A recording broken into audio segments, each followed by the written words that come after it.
인생이란 긴 여행길에서 때로는 쉬어야 할 때를 알아야 합니다. 짐을 내려놓는 것이 도망이 아니라 비로소 나를 찾아가는 용기일 때가 있습니다. 오늘 당신께 들려드릴 이야기는 한 남자가 68년 인생에서 처음으로 자신의 이름을 되찾은 기록입니다. 비가 참 많이 오네요. 지금 제 차의 트렁크에는 옷, 가방 2개와 낚싯대 하나, 그리고 현금 5천만 원이 든 가방이 실려 있습니다. 네, 맞습니다. 저는 지금 35년 동안 살았던 내 집, 내 가족으로부터 탈출하는 중입니다. 궁금하시죠? 왜 68세 노인이 비 오는 밤 평생 모은 돈을 들고 도망치듯 집을 나왔는지 친구들은 묻습니다. 김 차장, 자네 미쳤어? 그 나이에 번듯한 아파트 놔두고 처자식 놔두고 객지에서 무슨 고생인가? 하지만 그들은 모릅니다. 그 번듯한 아파트가 저에게는 감옥이었고 평생을 바쳐 먹여 살린 처자식이 저를 걸어 다니는 연금 통장으로만 보고 있었다는 사실을요. 만약 제가 그날 밤 안방 문 너머로 들려오던 그 소름 끼치는 통화 내용을 듣지 못했다면 아마 저는 1년 뒤 어느 이름 모를 시골 요양원 독방에 갇혀 죽는 날만 기다리고 있었을 겁니다. 이 이야기는 헌신했던 가장이 어떻게 호구가 되었는지, 그리고 어떻게 그 지옥 같은 착취의 사슬을 끊고 진짜 내 인생을 찾으러 떠났는지에 대한 저의 마지막 고백이자 생존 기록입니다. 저는 32년 동안 한 회사에서 너무 성실하게 일했습니다. 아침 7시 출근, 밤 10시 퇴근, 주말엔 골프 접대, 명절엔 거래처 선물 돌리기. 제 인생에 제 시간이란 게 없었습니다. 그래도 괜찮았습니다. 가족을 위한 거니까요. 통장에 돈이 차곡차곡 쌓이는 걸 보면서 아내가 백화점 쇼핑백을 들고 오는 걸 보면서 아들이 학원비 영수증을 가져오는 걸 보면서 이게 행복이라고, 이게 가장의 보람이라고 믿었습니다. 정년퇴직 날 저는 솔직히 기대했습니다. 수고했다, 고생했다는 따뜻한 말 한마디와 김 모락모락 나는 된장찌개 정도는 받을 자격이 있다고 생각했습니다. 회사에서 받은 꽃다발을 들고 집에 왔습니다. 현관문을 열었습니다. 조용했습니다. 너무 조용했습니다. 거실엔 아무도 없었고 식탁 위엔 포스트잇 한 장만 덩그러니 붙어 있었습니다. 동창 모임. 늦을 거야. 냉장고에 반찬 있어. 그게 전부였습니다. 32년 회사 생활의 마지막 날, 제가 받은 환영은 포스트잇 한 장이었습니다. 저는 그날 밤 혼자 소주를 마셨습니다. 꽃다발은 쓰레기통 옆에 시들어가고 있었습니다. 하지만 진짜 지옥은 그 다음부터였습니다. 퇴직 후 일주일, 저는 깨달았습니다. 가족들에게 저는 아빠도 남편도 아니었습니다. 매달 꼬박꼬박 월급을 통째로 갖다 바치던 기계가 멈추니 그들은 저를 고장난 가전제품 취급하기 시작했습니다. 아침 8시 거실에 나가면 아내가 눈살을 찌푸립니다. 또 나왔네? 할 일도 없으면서 왜 자꾸 돌아다녀? 방에 좀 있지. 설거지를 하면 제대로 안 했다고 혼납니다. 빨래를 개면 구겨졌다고 짜증을 냅니다. 청소를 하면 먼지 남았다고 다시 하라고 합니다. 저는 점점 작아졌습니다. 목소리도 작아지고 걸음도 작아지고 숨소리도 작아졌습니다. 그리고 그 사건이 일어났습니다. 어느 날 점심이었습니다. 아내는 친구들과 브런치를 먹으러 나갔고 식탁 위에는 랩도 씌우지 않은 마른 멸치볶음과 식은 밥 한 덩이가 있었습니다. 배는 고픈데 먹기가 싫더군요. 라면이라도 하나 끓여 먹으려고 가스불을 켰습니다. 그때였습니다. 현관문이 열리는 소리. 아들이 며느리와 손주를 데리고 들어왔습니다. 손주 녀석이 할아버지 하고 달려왔습니다. 반가웠습니다. 이 집에서 저를 반겨주는 건 이 녀석밖에 없었으니까요. 그런데 며느리 표정이 묘하게 굳어 있었습니다. 그리고 며느리가 아들 팔을 잡아 끌고 안방으로 들어갔습니다. 문을 닫았지만 소리가 들렸습니다. 여보, 아버님 댁에 계셔? 아, 우리끼리 편하게 배달시켜 먹으려고 했는데 불편하게 시리. 냄새나게 라면은 왜 드신대? 그 말이 제 가슴에 비수처럼 꽂혔습니다. 내 집인데 내가 평생 피땀 흘려 이자 갚고 관리비 내고 수리비 내고 지켜온 이 아파트인데 나는 며느리에게 불편한 존재가 되어 있었습니다. 잠시 후 아들이 나왔습니다. 멋쩍은 표정으로 말하더군요. 아버지, 식사하셨어요? 저희는 나가서 먹고 올게요. 냄새 배니까 환기 좀 시키시고요. 저는 대답도 못하고 고개만 끄덕였습니다. 그들이 웃으며 나가는 소리를 들으며 저는 불지 않은 라면을 싱크대에 쏟아버렸습니다. 손이 떨렸습니다. 그때 알았습니다. 이 집에서 나의 공간은 없구나. 나는 그저 돈을 벌어오는 기능이 다한 폐기 처분 직전의 고물일 뿐이구나. 그날 밤 거울을 봤습니다. 거울 속엔 초라한 노인이 있었습니다. 언제부터 이렇게 작아졌을까? 언제부터 이렇게 비굴해졌을까? 하지만 그래도 참았습니다. 이혼? 황혼 이혼이 유행이라지만 남세스럽기도 하고 재산 분할하면 노후가 막막했으니까요. 죽은 듯이 살자. 투명 인간처럼 살자. 어차피 얼마 안 남았잖아. 그렇게 다짐했습니다. 하지만 운명은 저에게 더 잔인한 진실을 보여주었습니다.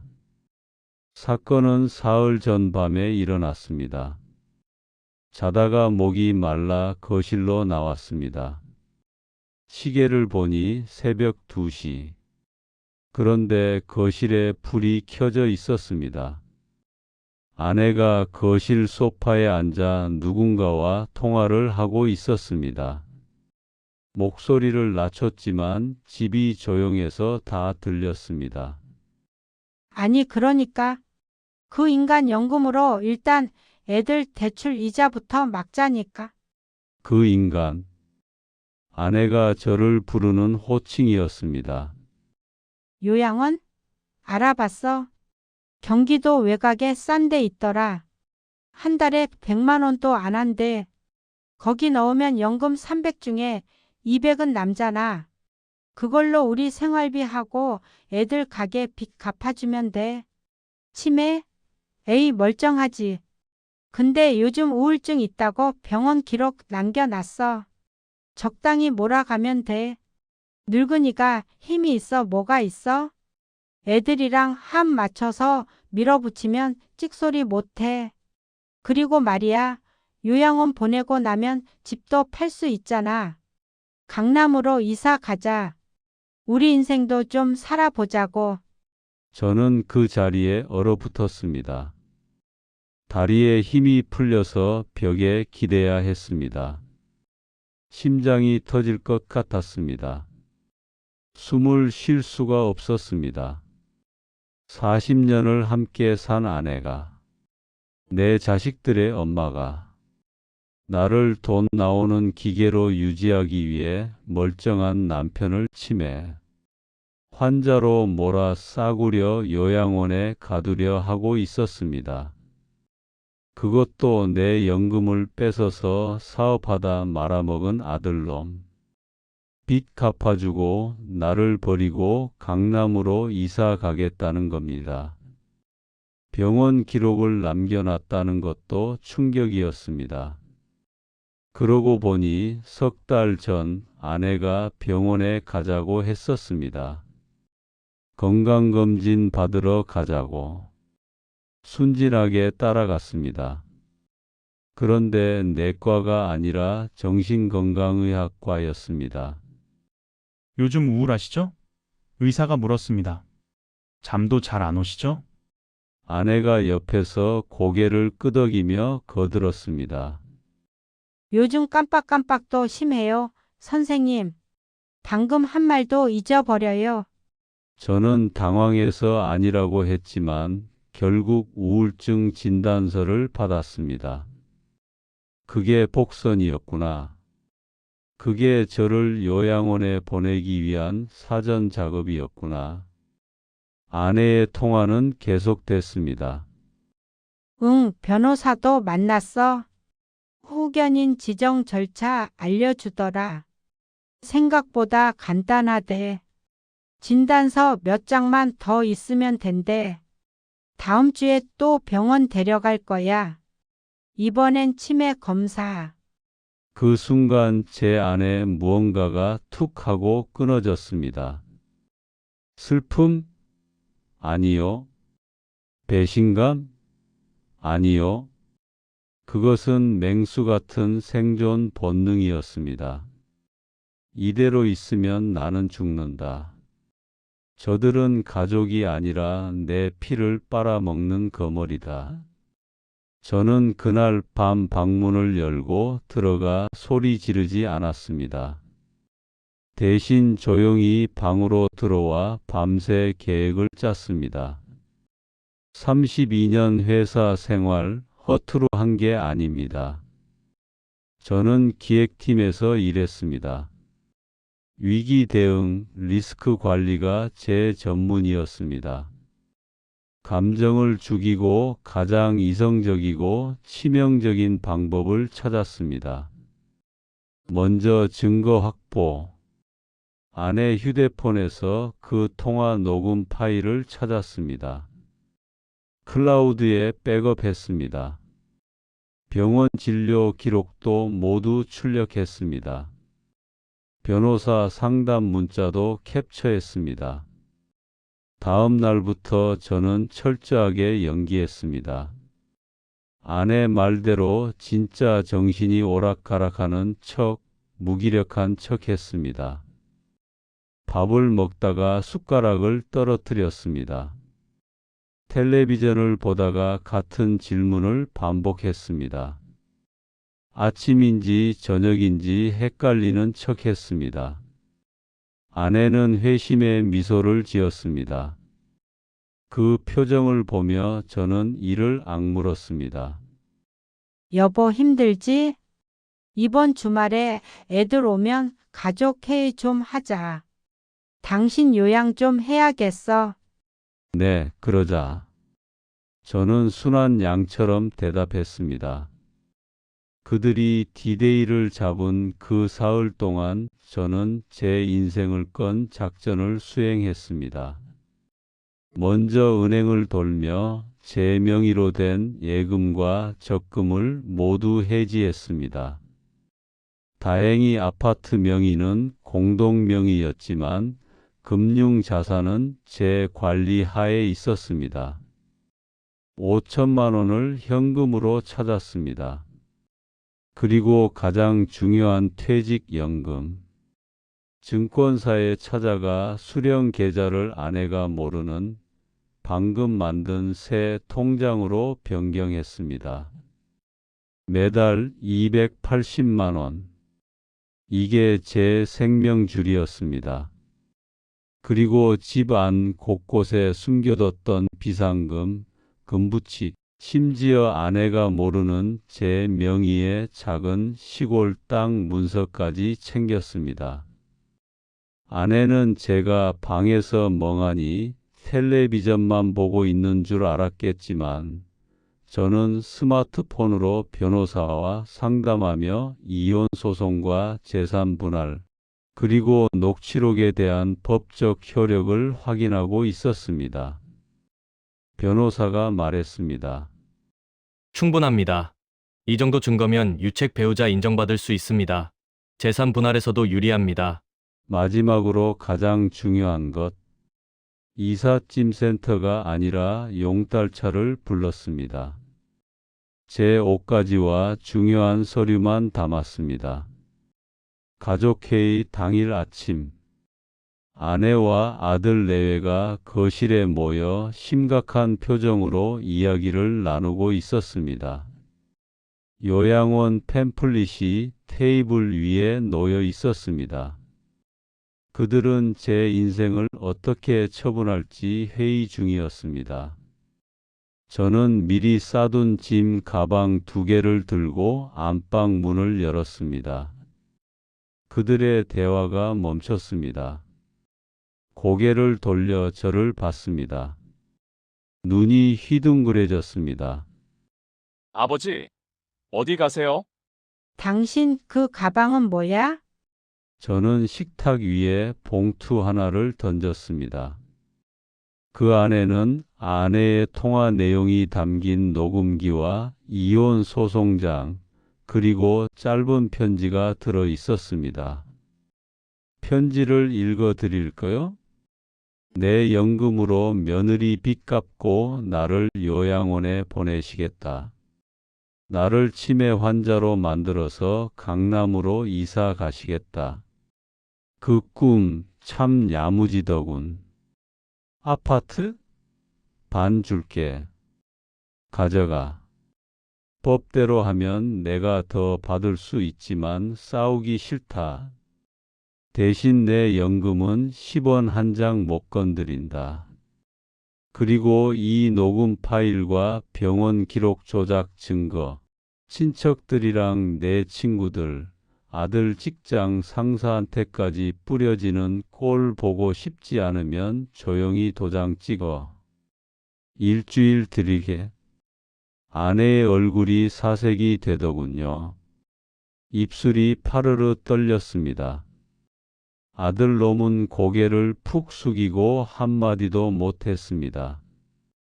며느리는 팔짱을 낀 채 벽만 바라봤습니다. 그 꼴을 보니 40년 체증이 내려가는 것 같았습니다. 저는 뒤도 돌아보지 않고 현관문을 나섰습니다. 뒤에서 여보 하고 부르는 소리가 들렸지만 개 짖는 소리보다 못하게 들렸습니다. 엘리베이터를 타고 내려가는데 눈물이 났습니다. 슬퍼서가 아니었습니다. 시원해서였습니다. 그렇게 집을 나온 지 6개월이 지났습니다. 저는 지금 중고 캠핑카를 하나 사서 전국을 돌고 있습니다. 800만 원짜리 낡은 캠핑카지만 제겐 궁전입니다. 가고 싶은 곳이 있으면 가고 자고 싶은 곳이 있으면 잡니다. 지난 석 달 동안 강원도 바닷가, 전라도 산골, 경상도 계곡을 다 돌았습니다. 아침에 눈을 뜨면 밥 줘 눈치 볼 필요 없이 제가 먹고 싶은 라면을 끓여 먹고 향긋한 커피를 내려 마십니다. 물론 불편합니다. 따뜻한 아파트보다 춥고 씻는 것도 번거롭습니다. 겨울엔 손발이 시려서 잠을 설칩니다. 하지만 여러분, 눈치 보며 먹는 일. 등급 한우보다 마음 편히 먹는 컵라면이 1000배는 더 맛있다는 걸 아십니까? 가끔 자식들에게 문자가 옵니다. 처음엔 협박이었습니다. 아버지, 이러시면 안 됩니다. 집으로 돌아오세요. 한 달 뒤엔 애원으로 바뀌었습니다. 아버지, 잘못했어요. 엄마가 우울증 걸려서 매일 울어요. 웃기지 않습니까? 제가 집에 있을 땐 투명 인간 취급하더니 제가 가진 돈과 연금이 사라지니 이제야 제가 가장으로 보이나 봅니다. 하지만 저는 답장하지 않습니다. 그들은 나를 그리워하는 게 아니라 나의 돈을 그리워하는 거니까요. 변호사에게서 연락이 왔습니다. 이혼 조정 성립됐습니다. 아파트는 반반. 위자료 1000만 원 받으셨습니다. 아내가 조용히 끝내고 싶어 했답니다. 당연하죠. 녹음 파일이 세상에 나가는 순간 친척들 사이에서 매장당할 테니까요. 여기서 만난 새로운 친구들이 있습니다. 저처럼 황혼의 홀로 서기를 선택한 김 씨, 박 씨, 최 씨. 김 씨는 72살인데 아들 사업빚 보증 잘못 썼다가 집까지 날릴 뻔해서 도망쳤답니다. 박 씨는 69인데 재혼한 아내가 전 남편 자식들한테 돈 대주느라 통장을 다 털어서 나왔다고 합니다. 최 씨는 75인데 요양원 가기 싫어서 탈출했답니다. 우리는 모닥불 앞에 앉아 기타를 치고 지난 세월을 이야기하며 웃습니다. 때론 울기도 합니다. 누구의 아빠, 누구의 남편이 아닌 그냥 남자 김철수로 사는 기분. 68세가 되어서야 비로소 제 인생의 진짜 주인이 된 기분입니다. 어제는 제주도에 갔습니다. 오늘은 속초 바다를 봤습니다. 내일은 어디로 갈지 모릅니다. 그게 좋습니다. 영상을 보고 계신 50대, 60대, 70대 가장 여러분. 혹시 지금 집 안에서 숨죽이고 계십니까? 가족을 위해 희생하는 게 가장의 미덕이라고 믿으며 나 자신을 지우고 계십니까? 혹시 당신도 모르는 사이에 병원 기록이 만들어지고 있진 않습니까? 기억하십시오. 스스로를 지키지 못하는 가장은 가족도 지킬 수 없습니다. 그리고 가족이라는 이름으로 당신의 존엄을 짓밟는다면 그것은 더 이상 가족이 아닙니다. 저는 30억 아파트를 버리고 나왔지만 지금 제 주머니에 있는 자유는 300억의 가치가 있습니다. 두려워하지 마십시오. 증거를 모으십시오. 법은 당신 편입니다. 인생 2막 생각보다 훨씬 짜릿하고 살만합니다. 늦지 않았습니다. 당신의 인생을 찾으세요. 오늘 제 이야기가 당신의 가슴에 작은 불씨가 되었기를 바랍니다. 감사합니다.